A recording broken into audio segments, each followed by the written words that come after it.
নমস্কার বন্ধুরা, rdhk কুকিংয়ে আপনাদের সকলকেই অনেক অনেক স্বাগত। আশা করি সবাই খুব ভালো আছেন, সুস্থ আছেন।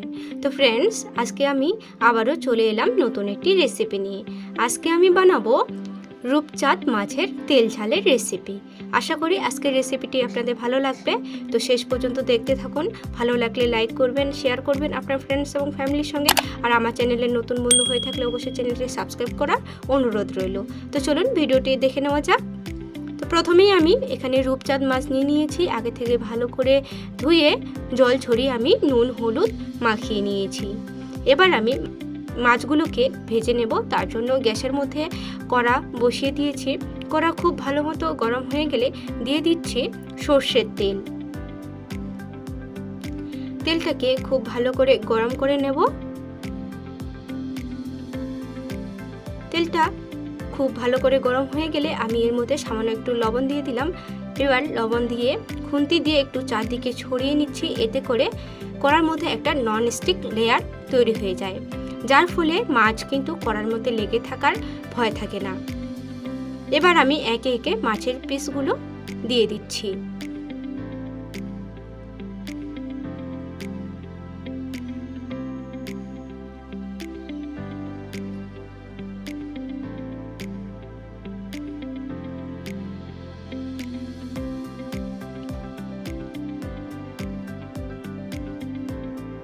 মাছের একদিকটা ভাজা হয়ে গেলে আমি উল্টে দিচ্ছি অপর দিকটা ভাজার জন্য।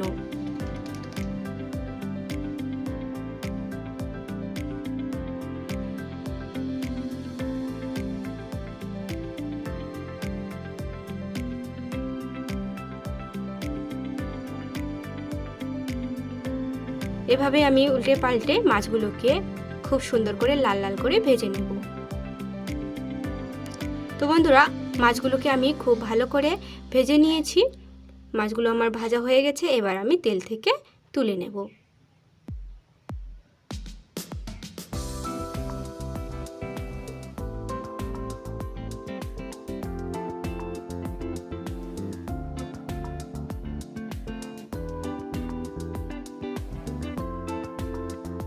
সব মাছগুলোকে আমি তেল থেকে তুলে নিয়েছি। এবার ওই তেলের মধ্যে আমি আলুগুলোকে ভেজে নেব।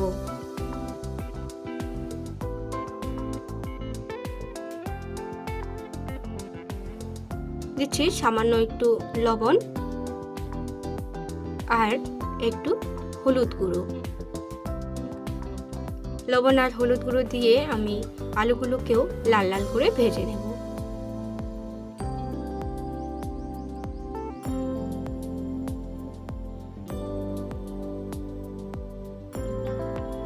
বন্ধুরা দেখুন, আলুগুলো আমার ভাজা হয়ে গেছে। এবার তেল থেকে তুলে নিচ্ছি।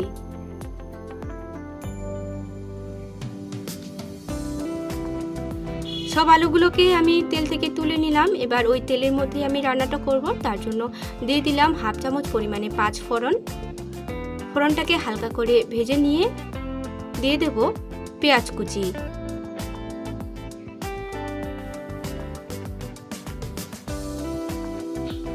পেঁয়াজটাকে আমি খুব ভালো করে নেড়ে চেড়ে ভেজে নেব।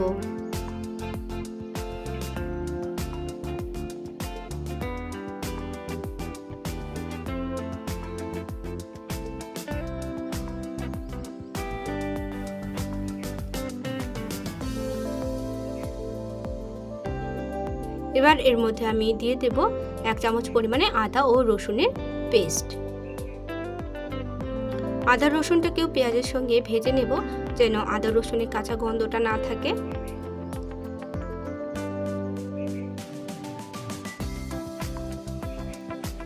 আদা রসুনগুলোকেও পেঁয়াজের সঙ্গে খুব ভালো করে ভেজে নিয়েছি। এবার দিয়ে দিলাম স্বাদ মতো লবণ, পরিমাণ মতো হলুদের গুঁড়ো, দিচ্ছি 1 চামচ পরিমাণে লঙ্কার গুঁড়ো, হাফ চামচ জিরে গুঁড়ো, হাফ চামচ ধনে গুঁড়ো। এবার সামান্য একটু জল দিয়ে আমি মশলাগুলোকে খুব ভালো করে কষে নেব। জলটা দিলাম, এতে করে মশলাটা পুড়ে যাওয়ার ভয় থাকে না, আর পেঁয়াজটাও খুব ভালো করে গলে যাবে। এবার নেড়ে চেড়ে আমি মশলাগুলোকে খুব ভালো করে কষে নেব।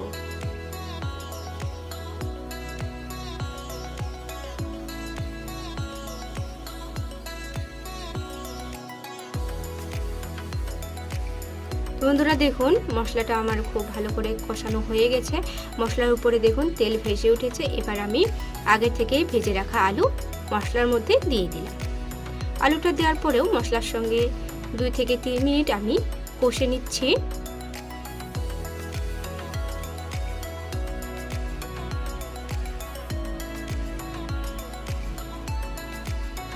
তো দেখুন বন্ধুরা 3 মিনিট আমি আলুগুলোকে মশলার সঙ্গে খুব ভালো করে কষে নিয়েছি। এবার আমি এর মধ্যে পরিমাণ মতো জল অ্যাড করছি।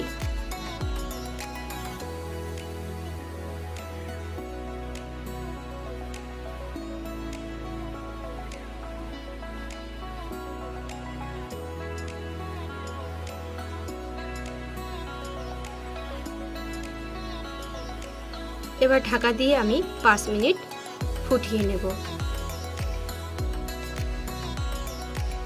5 মিনিট পর ঢাকা খুলে নিচ্ছি। রান্নাটা আমার প্রায় হয়ে এসেছে। এবার আমি এর মধ্যে অ্যাড করব আগে থেকেই ভেজে রাখা মাছ।